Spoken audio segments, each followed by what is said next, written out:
भगवान सिर्फ वहां नहीं होते जहां हम पूजा करते हैं। भगवान तो वहां भी होते हैं जहां सब पाप करते हैं। तुम क्यों व्यर्थ में चिंता करते हो? तुम क्यों भयभीत होते हो? कौन तुम्हें मार सकता है?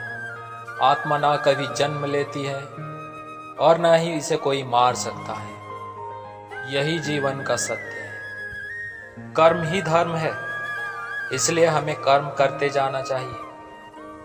फल अपने आप हमें मिलेगा। यही संसार का नियम है।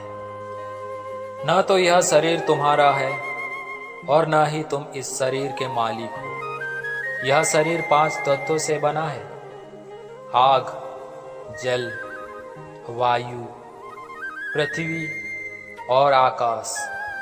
एक दिन यह शरीर इन्हीं 5 तत्वों से विलीन हो जाएगा। तुमने खुद को कमजोर मान रखा है, वरना जो तुम कर सकते हो वो दूसरा नहीं कर सकता। जब तक तुम डरते रहोगे तब तक तुम्हारे जीवन का निर्णय दूसरे लोग लेते रहेंगे। अगर आप किसी को छोटा देख रहे हो तो आप उसे या तो दूर से देख रहे हो या अपने भीतर के अहंकार से। तेरा, मेरा, छोटा, बड़ा, अपना, पराया मन से मिटा दो, फिर सब तुम्हारा है और तुम सबके हो। शरीर जल से पवित्र है, मन सत्य से, बुद्धि ज्ञान से, आत्मा धर्म से। जीवन में कष्ट कभी कम हुए ही नहीं, बल्कि आप सीख गए कि उनके साथ समय कैसे व्यतीत करना है। जन्म लेने वाले प्राणी की मृत्यु उतनी ही निश्चित है जितना हर व्यक्ति का जन्म निश्चित है।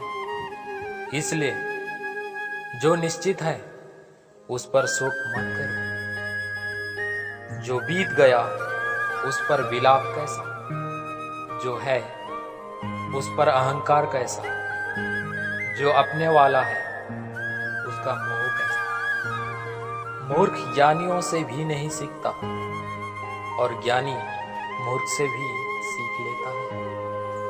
श्री कृष्ण कहते हैं, तू करता वही जो तू चाहता है, परंतु होता वही जो मैं चाहता हूं। तू कर वही जो मैं चाहता हूं, फिर होगा वही जो तू चाहता है। मित्रता आवश्यक है, संबंध भी आवश्यक है, परंतु जीवन की हर कठिन परिस्थिति यह दर्शाती है कि अकेले रहने की कला का आना भी परम आवश्यक है। परिवर्तन ही प्रकृति का नियम है।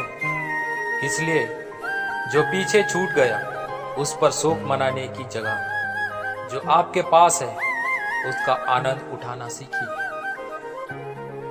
डर का सामना डटकर करो, अर्थात मन से कभी हार मत मानो।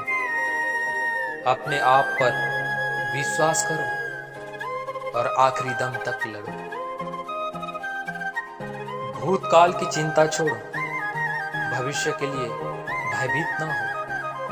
वर्तमान पर ध्यान दो, भविष्य अपने आप सुखी हो जाएगी। काम, क्रोध और लोभ ये मनुष्य को नरक की ओर ले जाने वाले तीनों द्वार हैं। इसलिए इन तीनों का त्याग कर देना चाहिए। मनुष्य के दुख का कारण उसका प्रेम ही है। वह जितना अधिक मोह करेगा उतना अधिक कष्ट भी भोगेगा।